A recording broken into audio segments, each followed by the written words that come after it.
Hello, everyone. I'm speaking once again today with Dr. Frederick W. Kagan, who's the author of a number of books related to history and foreign policy. He also worked as an assistant professor of military history at West Point from 95 to 2001, and as an associate professor of military history from 2001 to 2005. He holds a PhD in Russian and Soviet military history from Yale. After we spoke a few days ago, and you can refer to that video for more in-depth discussion, we decided that an update on the situation in Ukraine now and then might be useful. And so this is perhaps the first of those.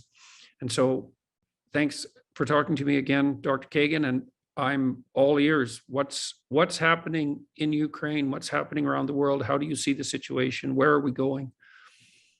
Well, thanks, Jordan. Thank you for having me on, and thank you for having me back. It's a privilege to be with you and speak with your audience about this. Thank you for staying on this topic.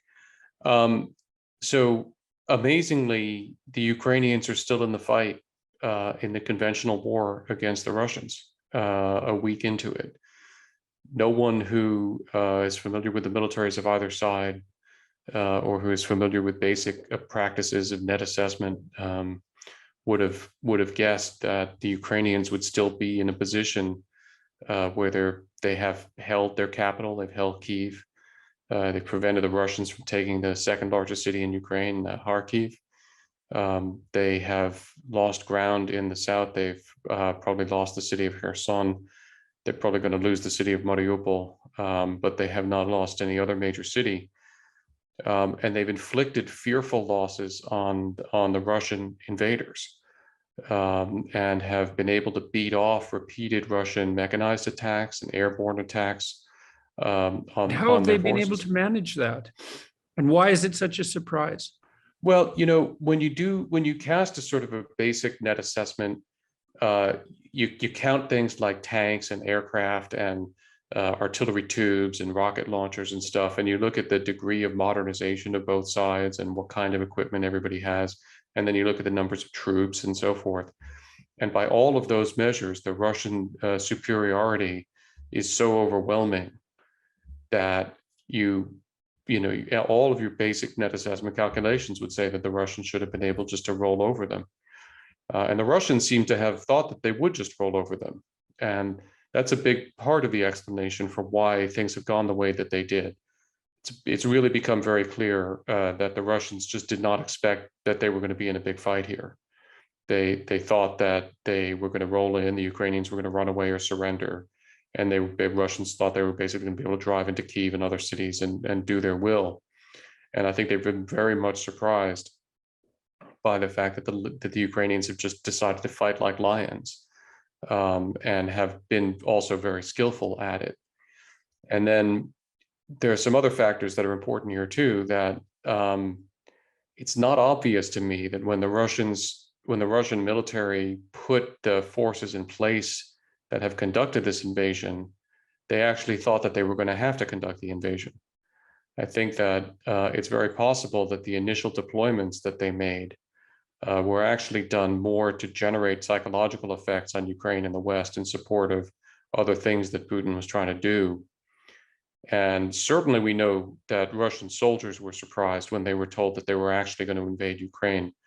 But I think it's possible that there have been points over the past few weeks when Russian more senior officers were told that they were really going in and were probably taken aback, because the Russians made a lot of mistakes in the way that they've set up to conduct this operation, and they've made a lot of mistakes in the way they've conducted it, and the Ukrainians have made them pay for almost every one of those mistakes.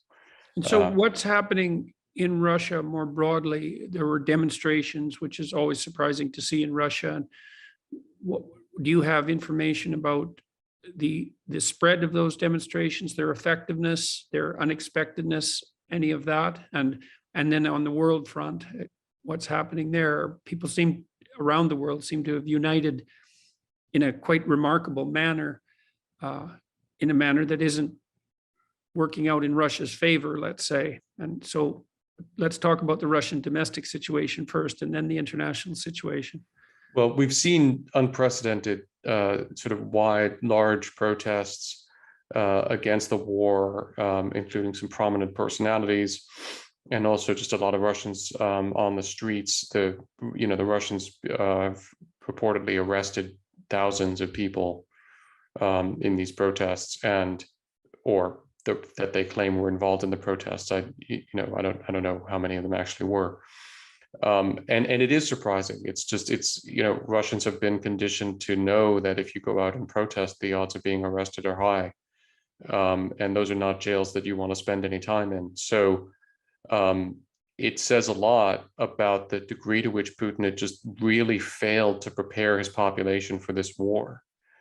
I think Russians didn't think this was going to happen, for the excellent reason that Russian officials were telling them that it wasn't going to happen right up until the moment that it happened, just about. Days before, like within 36 hours of the actual Russian invasion, Russian senior officials were still mocking the West for saying that the Russians were going to invade. So the Russian people were caught by surprise. And I think there's an element here that's very important, because it helps just contextualize a little bit the conversation about how much the US should or should not do to help the Ukrainians here, including whether we want to go to Ukraine and fight and so on, which no one is really suggesting, and which I'm not advocating now either. Russian people, and we've seen polling, as good polling as you can get from Russia. Russian people see America as an enemy. They see NATO as an enemy by large margins. There's an old Cold War hangover, and then there's what Putin's been doing for 20 years to stoke that. They don't see Ukraine as an enemy in the same way. And of course, all of the narrative and rhetoric coming out of the Kremlin has been that the Ukraine has sort of lost Russian brothers in many respects, and the Ukrainian government, the Russians have terrible things to say about, but Ukrainians, they say are Slavic brothers and fundamentally, belong in Russia. And so I think if this had been a war against the US or a war against NATO, Putin could have expected to have a certain resonance among his population. But I think the fact that this is very purely a war against Ukraine undermines a lot of the messages and runs counter to a lot of messages giving his people. And I think a lot of Russians are just saying to themselves, why are we doing this? I mean, that is what they're saying. People are saying, why are we doing this? And as the sanctions hit, and as the economy gets worse, have sanctions ever been effective in a situation like this before, or is there ever a situation like this before? Well, look, I mean, in a certain fundamental sense, I don't think there has been a situation like this where we had, a U.S. administration that was saying very clearly, we think the Russians are going to invade, and our strategy to prevent them from invading is to threaten them with sanctions. And saying we, the US, are not going to enter the war, so there's no military deterrent on the table.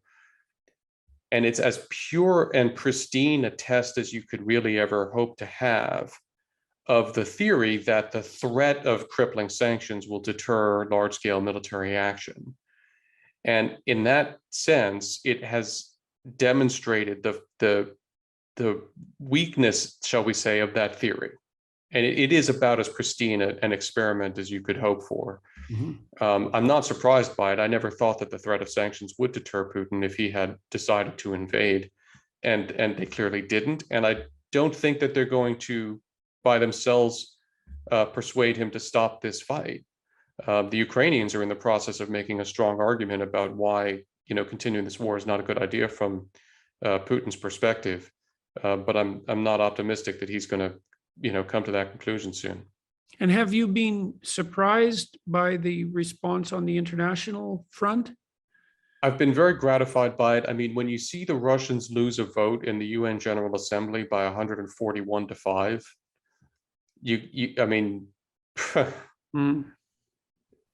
Putin, that is an astonishing failure of Russian messaging, information operations, and public diplomacy. When, listen, the only former Soviet state that voted against that resolution was Belarus, which has 30,000 Russian troops in it. Even the Kazakhs, even the Armenians didn't vote against that resolution. They abstained. That's a sort of a repudiation of a sort, even within the Russia-dominated world. And then the virtual unanimity of the General Assembly, on that resolution is a devastating blow to Putin's, narratives over many years that he believes in collective or in multipolarity, that he believes in the UN, that the UN should be the arbiter of all of these things. He's thrown that back at the US for decades, and to be repudiated by the UN as thoroughly as he just was is a devastating blow for him informationally. Now, it's not going to change his calculus. Why did that happen? What do you think Yeah. is, oh, sorry, go ahead with that. I was Why going did to that say, happen? why did that happen? It happened because, as we talked about on the last show, where we discussed this, I think the Biden administration very skillfully conducted an information diplomatic campaign that stripped away from Putin all of the efforts that he was making to give himself any kind of informational cover and make it look like the Ukrainians had started this or prompted it or generate any ambiguity. And then he decided to just big fat invade anyway, without any kind of a fig leaf. And that has just made him so clearly the aggressor, even before he started rubbling Kharkiv And so and what do you Ukrainian think the cities. Biden administration did on that front that was particularly effective? So, along with the threat of sanctions, which was not effective in deterring him, the Biden administration did really work hard to learn about, to penetrate Russian plans, to conduct information operations, to conduct false flag attacks, to try to assassinate Zelensky, to try to conduct a coup d'etat.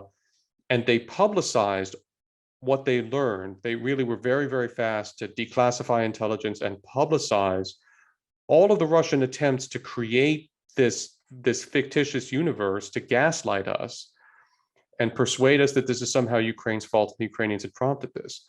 And it was a very skillful campaign that the Biden administration ran. Now, I need to be careful. We need to be careful about over-crediting them, because I think that they did think that by doing all of that, they would deter Putin from attacking, because they were presenting him with the reality that he would have to go in without any informational cover.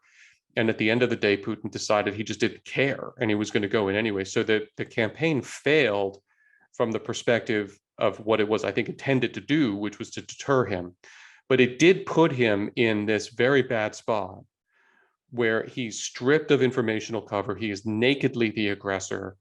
And the international community, at least in the first week of this war, has largely, with a couple of notable exceptions, rallied against him in a way that we really haven't seen it rally against anyone since Osama bin Laden. And that's quite an accomplishment that Putin, what do you think might have constituted a more appropriate strategy of deterrence, or let's say a more effective strategy of diplomacy that might have avoided this altogether? Or is that even possible? Look, my view all along has been that if Putin was willing to conduct this invasion in order to achieve his aims, the only way that we were really going to deter him from doing that would have been by making it clear that we were going to fight with the Ukrainians and we were going to guarantee his military defeat. I don't think anything short of that. Right, and that's a tough game to play, because of course the more that's put forward as the strategy, the more the fear, let's say, that's driving him of the West, of the Westernization perhaps of Ukraine, the more that also appears justified in his eyes. Yeah, I mean, candidly, I'm happy to discuss that with you, but candidly, that counter argument wasn't the one that impressed me the most, because he was already where he was on that. Look, Putin is a guy who understands force. And although I and the team at the Institute for the Study of War have written for years about how clever he's been with information operations and hybrid war and lots of other things, at the end of the day, Putin understands force. And if you take force off the table and you tell him that he's not going to have to worry about a forcible response, that shapes his calculation in a certain direction. If you put force on the table and tell him that maybe he does have to worry about mixing it up with the American military or NATO, then that would have changed his calculation in a different direction. Mm-hmm. And I think at a minimum, because by the way, I want to be very clear that I wasn't advocating, and I'm not advocating now, that we should have said that we would have gone into Ukraine and fought in Ukraine against the Russians. It was a very complicated series of decisions we needed to make here, and I'm not going to second guess the decision not to do that. I will say that it was, in my view, unfortunate that President Biden said and kept repeating that we would not fight in Ukraine, because I think that leaving ambiguity in Putin's mind on that question would have been a good idea. I don't know that it would have been sufficient, though, since he had decided that he was prepared to do this. And why do you think the threat of economic sanctions wasn't a sufficient deterrent? Was the threat credible? And why do people who make such threats assume that the threat of economic sanction, which I suspect in some sense hits the ordinary population harder than the leaders, why is that viewed as a credible deterrent? Look, I mean, on the one hand, there's a certain sort of mirror imaging here that we think about, how would we think about the world if we were facing the kinds of sanctions that we're imposing on Russia? And, how would sort of any normal or ordinary person in Putin's position think about these things? Because we are in a position to devastate the Russian economy, and we are devastating the Russian economy. And that will matter to Putin. Russia's foreign reserves are not infinite, and they're not even that extensive, honestly. And war is incredibly expensive, especially when you're losing soldiers and equipment at a rate he appears to be. He's going to need cash, and having his economy wrecked is going to make it very hard to continue this war, among other things that he needs to do. And it's going to make his people very unhappy, and that will ultimately matter to him. So in the short term, it affects ordinary people and oligarchs, but in the longer term, it will affect him also in his ability to do stuff. But here's the thing. Once somebody has decided that they are prepared to try their luck by force of arms, they've made a mental and psychological shift that it's easy for people on the outside not to recognize. Because what you're saying is, I'm prepared to go in and I'm prepared to kill a lot of people, and I'm prepared to lose a lot of my own people, and I'm prepared to run the risk, however slight it might be, that the war won't go my way and really bad things will happen. If you're in that mindset, then the threat of economic sanctions is not what is first and foremost in your mind. And I think a lot of people collectively missed that Putin had gotten into that mindset, and then overestimated the sort of rationality that is required then to think about the long-term effects of economic sanctions of a certain variety.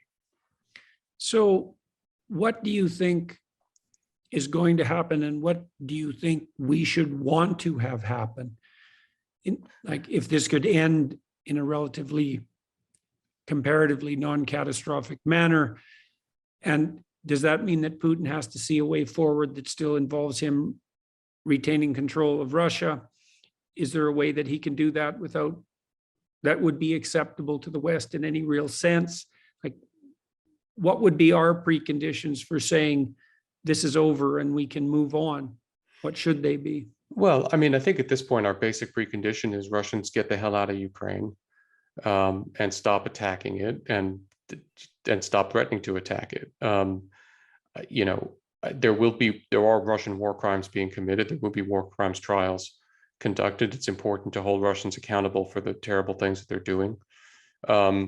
Beyond that, I would personally be prepared to accept it if Putin accepted the military defeat, withdrew his forces, and returned Ukrainian territory to Ukraine. I'd like to demand that he return, Donetsk and Luhansk that he had occupied to begin with, as well as Crimea.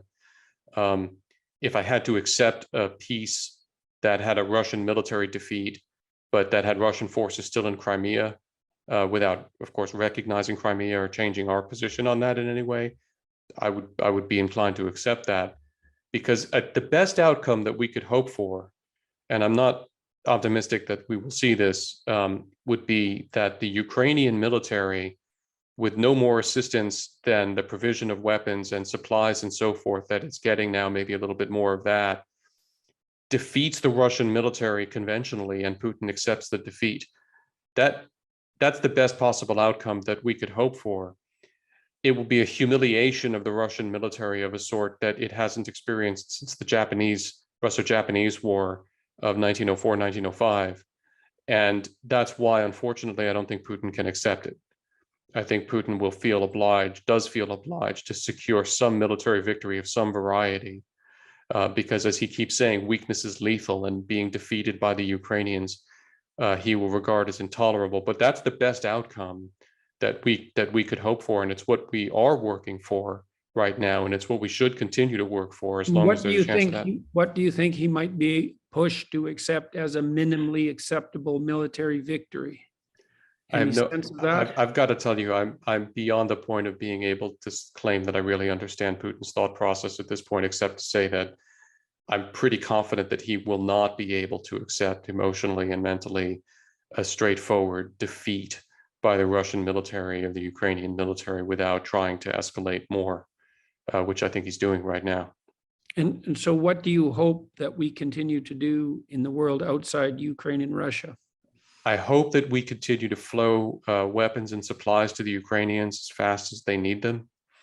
And I hope that we continue to provide them with all of the support short of actually deploying, combat forces or aircraft to fight with them, and give them what they need. I hope that we continue to unite the world against Putin for this outrageous, unprovoked act of aggression. And that we make it very clear to Putin that his choices are going to be accepting this defeat and making the best he can of it, or really beginning to stare down the barrel of the collapse of his regime. But all of that's very tricky, because when you start putting the collapse of the regime on the table, right now we have a wounded, angry bear. And animals like that are very unpredictable and still can do a lot of damage.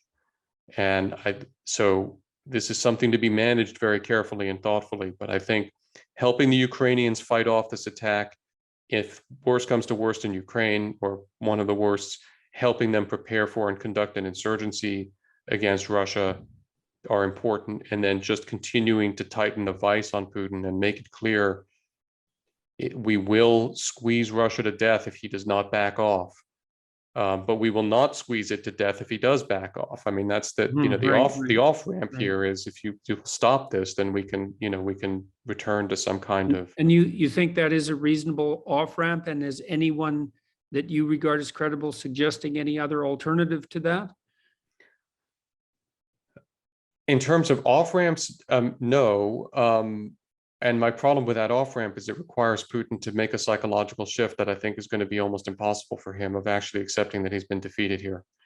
And that's right now I'm focused on, what can we do to make it clear to him that he's not going to win this without ourselves escalating in a way that will change this in a bad way. And I think that's the balance that everybody's trying to strike.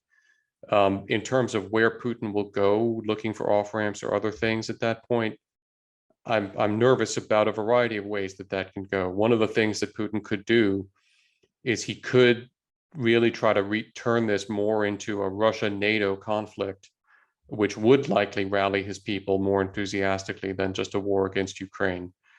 And I don't think that he's in a position to attack NATO militarily right now, given the problems that he has. But I think we should expect to see a possible change in Kremlin rhetoric and posture to try to make this more of a war or a preparation to defend against NATO and rally. And I think here again, we need to not repeat the mistake that we made that contributed to this. It didn't cause this. Putin, we need to blame the enemy for what the enemy did. This was Putin's decision to invade. Biden administration is not to blame for Putin's decision.